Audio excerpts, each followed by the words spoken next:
நம் முன்னோர்கள் 7 தலைமுறையா விளையாடின பாரம்பரிய விளையாட்டுகளை நம் மண்மனம் மாறாம நமக்கு சொல்லிக் கொடுக்க வராங்க ஆசிரியர் ஸ்ரீ கணேஷ் அவர்களின் 2ஆம் வகுப்பு ஆ பிரிவு மாணவர்கள்.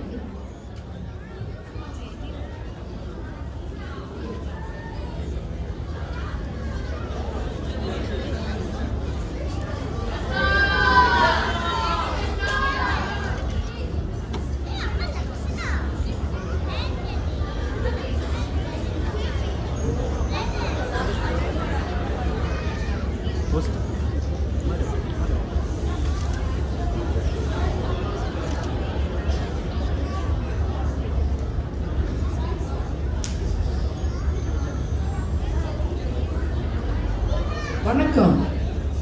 7 அவதாரங்களுக்கு பிறகு தோன்றிய கிருஷ்ணனின் பெயரை கொண்டவன் நான். எனது பெயர் கிருஷ்ணா. வாரத்தின் நாட்களில் வானவில்லின் நிறங்களில் 7 கடல்கள் 7 மலைகள் தாண்டி வந்த சிறுவர்கள் இங்கே 7 தலைமுறையாக விளையாடிய நமது பாரம்பரிய விளையாட்டுகளை நமது தமிழ் குற்றப்பள்ளியில் 7ஆம் ஆண்டு விழாவில் பேசப் போகிறார்கள். என் பெயர் ஆரிய பெருமா ராஜா. நாங்கள் விளையாடும் விளையாட்டின் பெயர் உந்தி பலா. எந்த விளையாட்டை விளையாட 2 பேர் தேவை. 2 பேரும் கைகளுக்கு பிடித்து வேகமாக சுத்தி சுத்தி வரணும். பயங்கள் காயலுங்கள் நீச்சலையும் கால்கள் வலுமாய் பேரும். மூச்சு மண்டலம் தூய்மை அடையும். மாய பயம் விலகும். நன்றி. வணக்கம். என் பெயர் ஜெனில் ஹரியசுதன். நான் விளையாடும் விளையாட்டின் பெயர் நாடு பிடித்தல். இது தமிழர்களின் பாரம்பரிய விளையாட்டுகளில் ஒன்று. இந்த விளையாட்டில் ஒருவர் மற்றொருவர் நாட்டின் பகுதியினை கைப்பற்ற முயற்சி செய்வார்.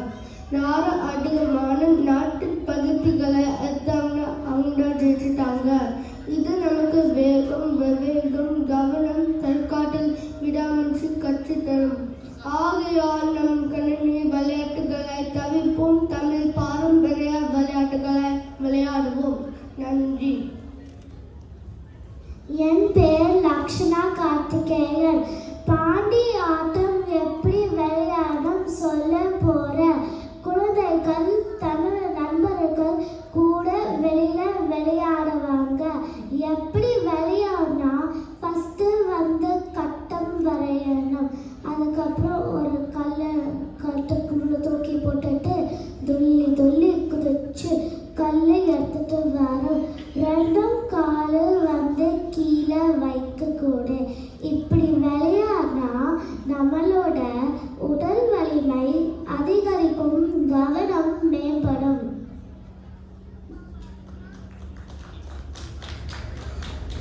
வணக்கம்.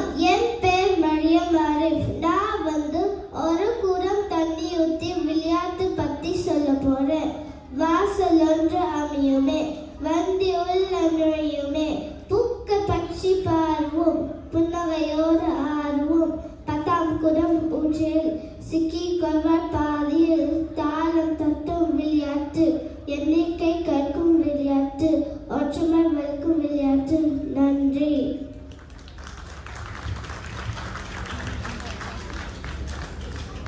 வணக்கம். என் பெயர் பிரதன்யா சிவசங்கர். நான் தாயம் விளையாட்டை பற்றி பேச போகிறேன். தாயம் தமிழரின் மிக பழமையான விளையாட்டு. பச்சிசி லூடோ போன்ற விளையாட்டுகள் அதிலிருந்து வந்தவை. தாயம் பழங்காலத்தில் அரசவையில் மன்னர்களால் விளையாடப்பட்டது என்பது அனைவரும் அறிந்ததே. தாயம் விடாவிடால் எண்ணும் திறம் கணித திறம் திட்டமிடும் திறம் விடாமுயற்சி அதிகமாகும். விளையாட்டை ஆரம்பிக்க தாயம் கட்டையில எண் 1 அல்லது 6 வேண்டும். பிறகு எந்த எண் வந்ததோ அதற்கேற்ப காசுகளை நகர்த்த வேண்டும். எல்லா காசுகளையும் சுற்றி வந்து வீட்டில் சேர்த்தால் வெற்றி அடையலாம். நன்றி. வணக்கம். நான் பெயர் ரித்தி விஜயானந்த். இன்னைக்கு நான் பல்லாங்குழி காலத்துல தமிழ் மக்கள் விளையாடின பாரம்பரிய விளையாட்டுல ஒன்று. பெரும்பாலும் குழந்தைங்களும் பெண்களும் விளையாடலாம். இது 2 பேர் தான் விளையாடலாம். இந்த விளையாட்டு மரம் பலகையில நிறைய குழிகள் போட்டிருக்கும்.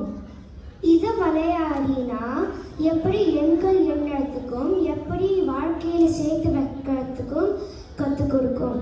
நன்றி. வணக்கம். என் பேர் சமுத்திர லக்ஷ்மி பால்முருகன். என் பேர் சந்திர லக்ஷ்மி பாலுமுருகன். அணில்கள் விளையாட்டு. அணில்கள் என்பது தமிழ்நாட்டில் சிறுவர்கள் ஆடும் ஒரு பாரம்பரிய விளையாட்டு ஆகும். இதில் அணைக்கற்கள் பயன்படுத்தப்படுகின்றன.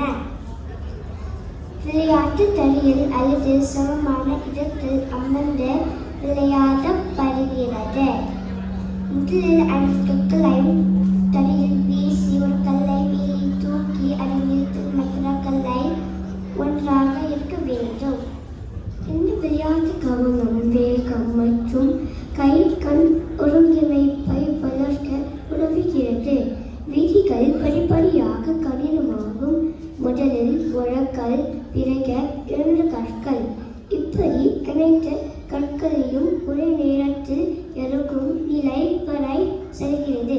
இது குழந்தைகளுக்கு மகிழ்ச்சியையும் திறமையையும் வளர்க்கும் ஒரு சிறந்த பாரம்பரிய விளையாட்டாகும். நன்றி.